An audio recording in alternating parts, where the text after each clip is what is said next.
Alright kids, before we get started with the video, I have an explanation about what I'm doing. I lost some video and audio, so I decided this would be easier to do this before we start the video. I want to explain this, how the setup is. So when I talk about the center of the part, it's actually right here. That's the center mark of this half circle. Everything that I do during the video is going to be starting at this center mark right here and going out, and we will machine everything from center. So when you hear me say the center of the part, that is actually the center of this half circle. Now the other challenge is that the center of that half circle has to be in the center of the table, and I don't know if you guys can see, I have some marks here. And what I had to do was I had to fixture this, clamp it down in the center of the table. I had to get it perfectly centered. And then once I got it perfectly centered, everything came from the center mark. Here's my drawing. I have everything best as I can figure written down. So hopefully that was a good enough explanation. Sit back and enjoy the video. Alright kids, welcome back to the shop. Today we're back on the keeper for the lead screw on the Charles Parker Vise. I'll leave a link to the first video where I drew this and printed it. This is a prototype made out of PLA, drawn in Fusion and printed on my 3D printer. Just a quick overview. This was missing, and this goes down like that, and then this bolts to the jaw of the vise, and that's what retracts the vise. So what we're going to do today is we're going to make one out of metal. Alright, I decided I'm going to just clean this up before we go on any further.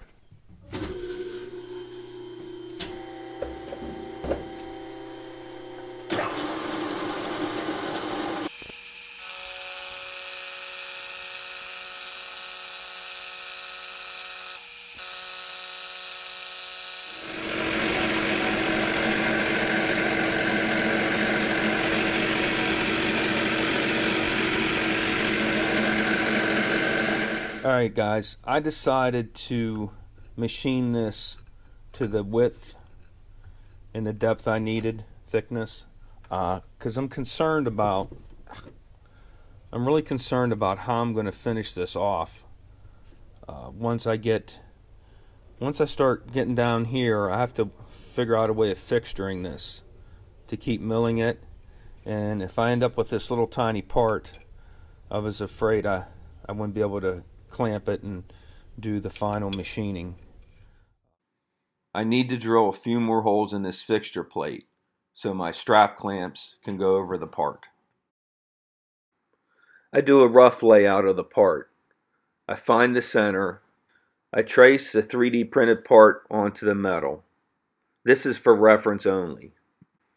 I have a detailed drawing that I will use when I go to the milling machine.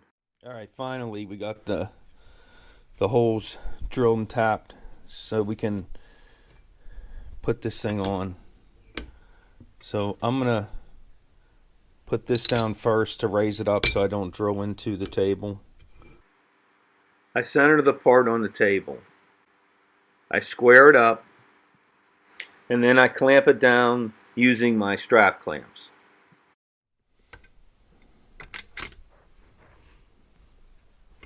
Alright, that looks pretty good.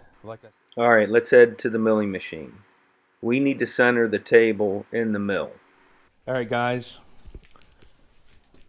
I got the rotary table set up in the vise. I have my annular cutter in. Everything appears to be centered.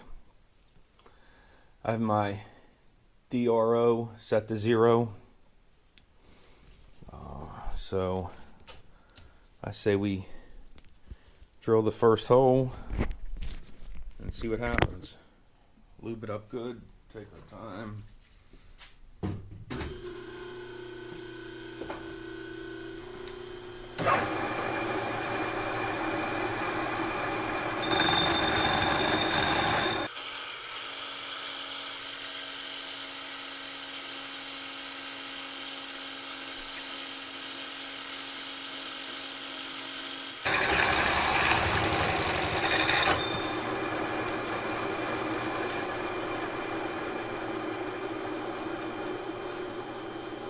Alright, hope you guys could see most of that. But these annular cutters like constant pressure. Ow, damn. And it's hot as hell. I have my roughing end mill in the quill. Now we need to move 0.70 inches on the X.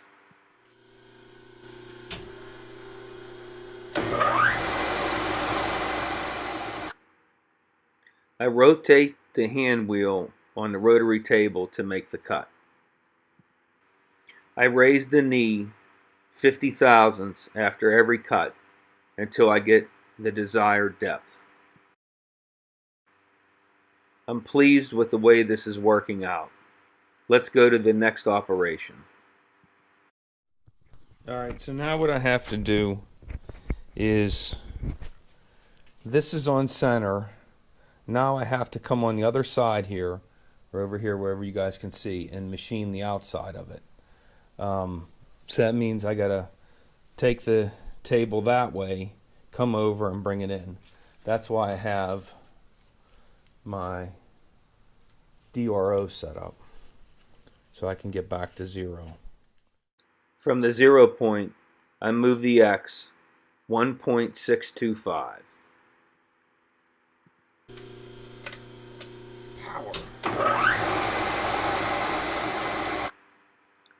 This process is the same, but remember, I can't go all the way through the part yet.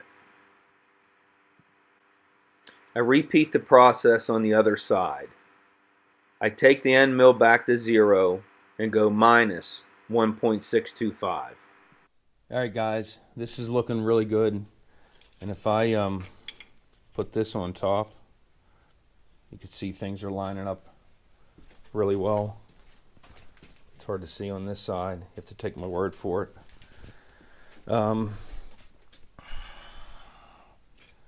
So I'm not sure what I'm going to do next. I think I'm going to machine these areas down to that depth.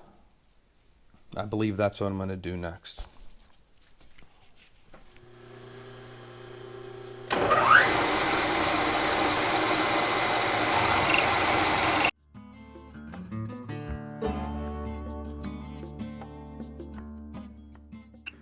Both sides are the same. No need to show it. Alright guys, it's starting to look like a part.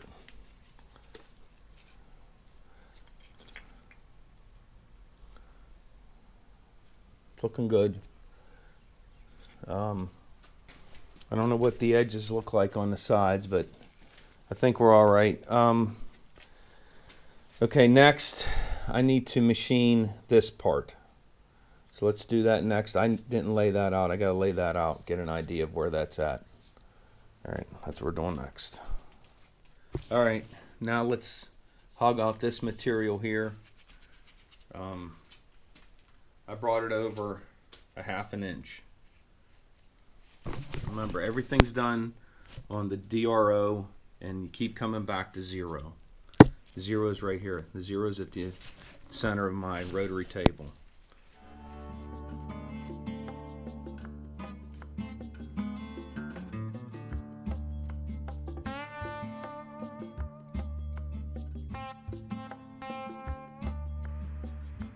Can you guys see how the part materializes right before our eyes?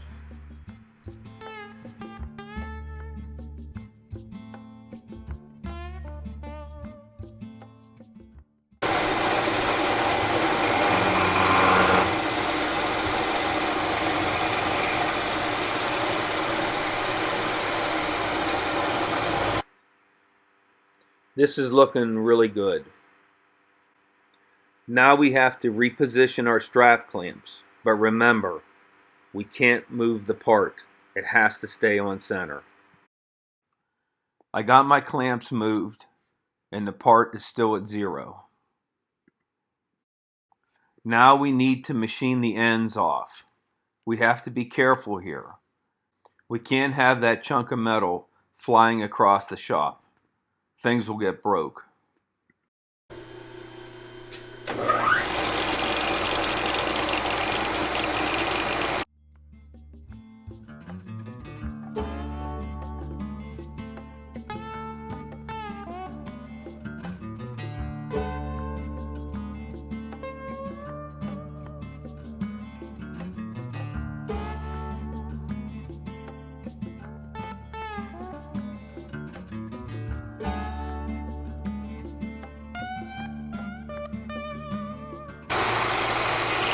it goes.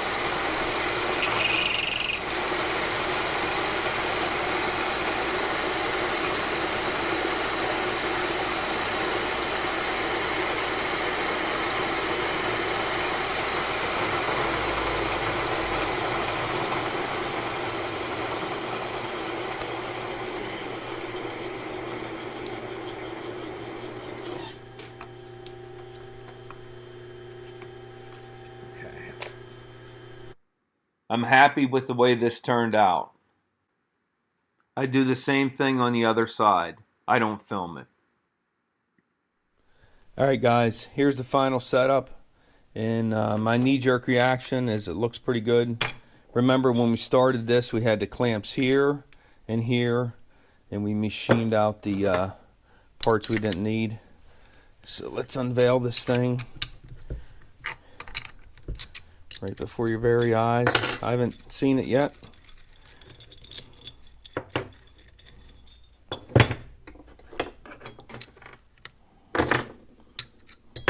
One of these got to be it.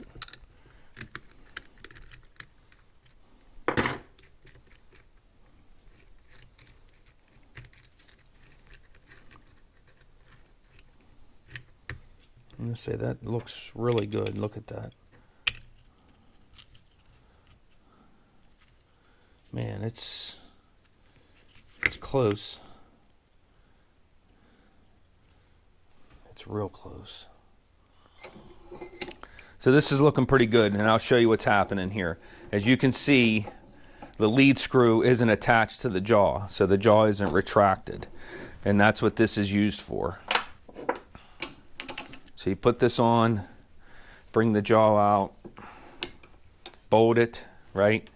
So the lead screw pushes against the jaw and this part, and then when you retract it, as you see, this will pull out. It's hard for me to do, but this is attached to the jaw, and that retracts it. So this turned out well. It matches my 3D printed part, I think, perfectly. I notice when I'm playing with this, there's a little bit of drag, which I don't think is a big deal. It's actually pushing on this, so we might have to mill some of this down. But this turned out really good. So this is a big advancement in getting this 1946 Charles Parker Vise back up and going. Next we have to do in the next video is I have to make a set of jaws for it. Hopefully you guys can see that. They're missing. You can't buy any of these. These were handmade for each vise. Well, what I'm going to end up doing is the same as I did with this. I'm going to 3D print the jaws, get it to fit properly, and then make them out of metal. Alright guys, as always, thanks for watching. Please subscribe. Head to the website, see what it's all about. I'll be adding some merchandise and some different products as we go, so be patient. This might actually show up on there. Thanks for watching. Please subscribe.